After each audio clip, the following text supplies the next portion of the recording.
৪৭তম BCS পরীক্ষার আবেদন ফি ও মৌখিক পরীক্ষার নম্বর কমিয়েছে বাংলাদেশ সরকারি কর্ম কমিশন পিএসসি। ১ ডিসেম্বর পিএসসি সচিব ডক্টর মোহাম্মদ সানোয়ার জাহান ভুইয়ার সই করা এক চিঠিতে এই তথ্য জানানো হয়। চিঠিতে বলা হয়, বিসিএস এর মৌখিক পরীক্ষার নম্বর ২০০ থেকে কমিয়ে ১০০ করা হয়েছে, আর আবেদন ফি ৭০০ টাকার পরিবর্তে ৩৫০ টাকা নির্ধারণ করা হয়েছে। এর আগে গত বৃহস্পতিবার ২৮ নভেম্বর বিকেলে ৪৭তম বিসিএস পরীক্ষার বিজ্ঞপ্তি প্রকাশ করা হয়। সেখানে আবেদন ফি আগের মতো ৭০০ টাকা নির্ধারণ করা হয়, আর ক্ষুদ্র নৃগোষ্ঠী, প্রতিবন্ধী ও তৃতীয় লিঙ্গের প্রার্থীদের জন্য আবেদন ফি ধরা হয় ১০০ টাকা। তবে এর কয়েক ঘন্টা পরই আবেদন ফি কমানোর ঘোষণা দেয় পিএসসি। বিজ্ঞপ্তি অনুযায়ী ৪৭তম বিসিএস এর মাধ্যমে ৩,৪৮৭টি ক্যাডার ও ২০১টি নন ক্যাডার পদে নিয়োগ দেওয়া হবে।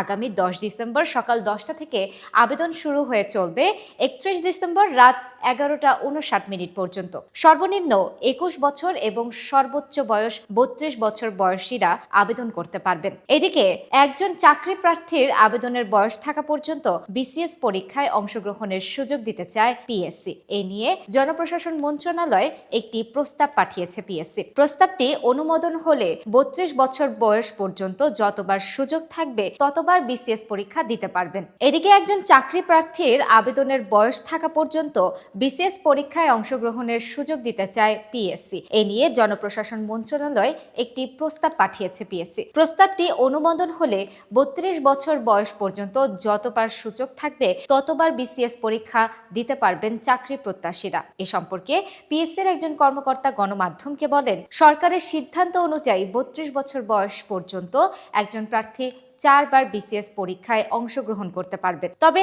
প্রার্থীদের চাকরির আবেদনের বয়সসীমা শেষ না হওয়া পর্যন্ত সুযোগ দিতে চায় পিএসসি। এজন্য জনপ্রশাসন মন্ত্রণালয়ে প্রস্তাব পাঠানো হয়েছে। এর আগে গত ২৪ অক্টোবর উপদেষ্টা পরিষদের বৈঠকে সর্বোচ্চ ৩ বার বিসিএস দেওয়া যাবে বলে সিদ্ধান্ত হয়েছিল। পরে নানা সমালোচনার মুখে সেই সিদ্ধান্ত থেকে সরে এসে অন্তর্বর্তীকালীন সরকার সিদ্ধান্ত নেয় একজন পরীক্ষার্থী সর্বোচ্চ ৪ বার বিসিএস পরীক্ষায় অংশ নিতে পারবেন।